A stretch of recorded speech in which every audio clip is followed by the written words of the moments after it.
This contained backup power plant and power distribution panel. You want a flashlight, Sean? Oh, is that your camera? Where are you?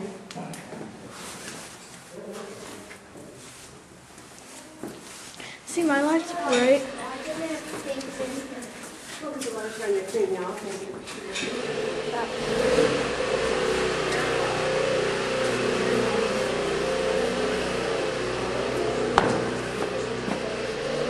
Yay! Very cool. Never been in one of these when there's lights in there. And it's all painted, and this is what it looks like originally. So they're trying to restore it so you can. Wow. Look at how clean they got this. Code room. This room off breaker room containing. Okay, interesting, this is the main operations area. We found this picture down in the museum in our archives, and we figured out it was 85, and somebody has dropped beer bottles and everything down the air vents. Oh, I was wondering what these were. And so they tore off the little tin tops. And, anyway, so we figured it was 1965 because of the calendar on the wall. Oh, And you see this light in the two duplex outlets? oh, he's sitting right here. And it's sitting right there. And once you see that, then you realize there is the What?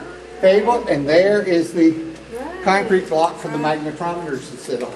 Wow. So did you guys, Deb and Brady, see that? This picture was taken right here a long time ago. Yeah. And that's what it used to look like. The room has insulrock insulation in the top. It's a thin slivers of wood impregnated with a thin slurry of concrete to give it some moisture and fire protection. And it's for really acoustic insulation and keeps everything, because you're listening to small sounds and everything when they from sonar, the magnetometers and everything, the radio, you were monitoring everything. Why was this left so intact when all the rest of the fort was in Well, shambles? first of all, this was actually in service up until the late 60s as Cold War. Oh, I see, okay. So that's the reason it was actually in service. So this was like the last surviving. Okay, here we go. Oh, okay. You're using someone that came in from Slim? Yeah. Okay, they were all called, and they're down looking at the mortar plotting room right now. I opened that up. Oh, I had to open it up to get the gas line for the generator. Oh, where's that? It's just a little bit. I think I'm going to go get the room. Take a look at the photograph. Oh, okay.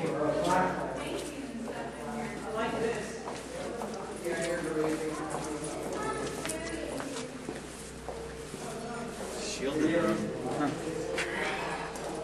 Okay, there's the other picture that was taken in here. It was taken right here at this board. And the magnetic plotting board actually survived. We have both parts of it, except for the fact the vandals, when they tore it off the wall, they threw it face down in the mud and dampness, and all the paint came off. And so we've really, and they had 2 tons of trash and garbage in here, just messed it really up. So we ended up, this was a very unique room. It has copper shielding all the way around the floor, the ceiling, all the walls, and it was basically for electromagnetic impulses. So the pulses would not go in or out.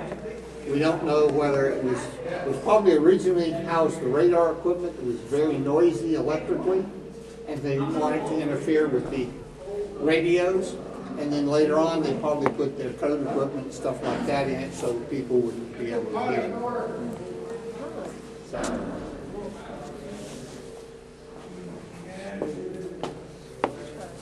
Then, we got everybody in here. You come out this way to this side. This has an almost intact It's not quite as intact as the one in the mortar battery, and if you get a chance, you can go down and see it, because I gotta go back and lock it up. But you'd walk in here, you'd close this door. Okay, let me go get the generator running. So scary. Turn on the light. The generator went out. Uh-oh. I'll go sit back.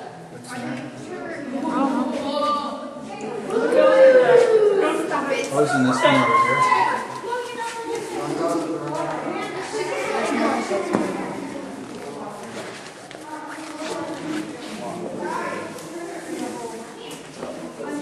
This was the officers that Flood protected Hey, canister.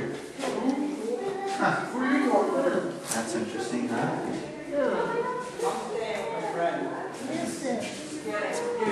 It was to keep the air clean in case of nuclear attack, probably is what he's going to say. Yeah. what? Be careful, there's a hole. Why'd you want that? I want to see the other. What?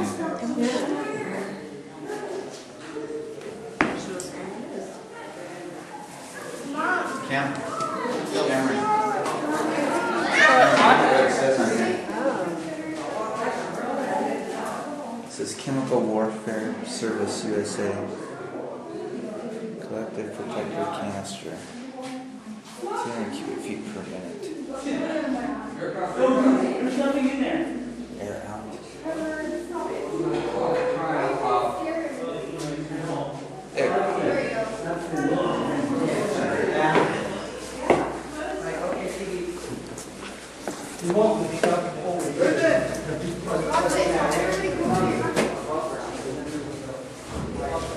Seven. Okay, sorry, I'm not sure what to do.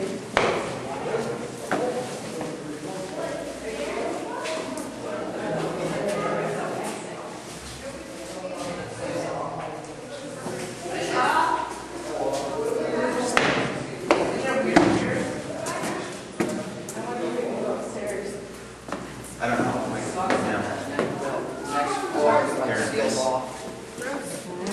Parrot cage.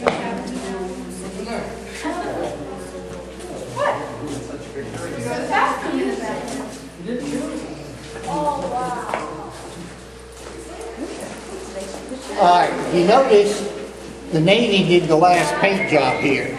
So we have decks instead of floors. Oh,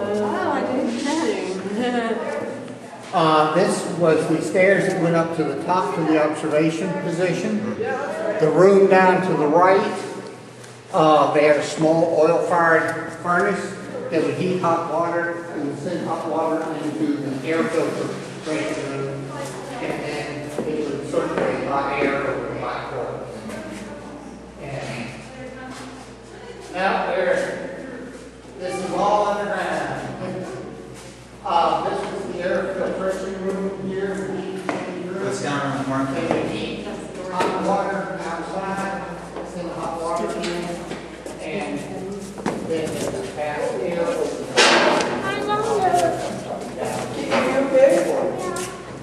This is, as I was saying, you walk in here, the air exchange, you're under a gas attack.